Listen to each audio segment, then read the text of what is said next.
ना घासणीची गरज ना कसलीच गरज. फक्त अशा पद्धतीने सोल्युशन टाकायचं आणि रिझल्ट अगदी तुमच्या समोर आहे. तुम्ही बघू शकता फक्त बुडवायचं आहे आणि आपली तांब पितळेची भांडी स्वच्छ होऊन जातात. चला हे मॅजिकल सोल्युशन कसं बनवायचं ते बघून घेऊयात. एका बाउलमध्ये मी इकडे 2 चमचे मीठ घेतलेलं आहे. मीठ व्यवस्थित टाकल्यानंतर तुम्हाला यामध्ये टाकायचा आहे 1 लिंबाचा रस. माझ्याकडे ऑलरेडी लिंबाचा रस होता त्यामुळे मी लिंबाचा रस इकडे टाकून घेतेय. थोडासा जास्त टाकायचा आहे. डिशवॉश लिक्विड आपल्याला थोडंसं यामध्ये टाकायचं आहे आणि त्यानंतर सोडा टाकायचा आहे 1 चमचा. जसं मिक्स करू याची रिएक्शन व्हायला सुरुवात होते आणि हे फसफसायला लागतं. यानंतर यामध्ये टाकायचंय थोडंसं व्हिनेगर. जास्त व्हिनेगर टाकायचं नाही, नाहीतर तुमची भांडी पूर्ण काळपट होऊन जाईल. त्यामुळे व्हिनेगर अगदी थोडंसं टाकायचंय. मिक्स करायचंय. भांडी फक्त बुडवायची आहेत किंवा तुमच्या भांड्यांवरती फक्त हे सोल्युशन टाकायचंय.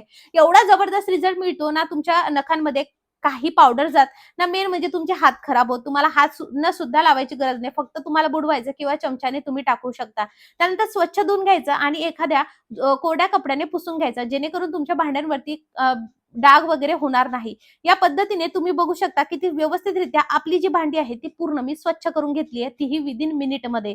हा हॅक आवडला असेल तर लाईक फॉलो नक्की करा. डिटेल व्हिडिओ आपल्या चॅनलवरती अपलोड केला आहे. चला बाय.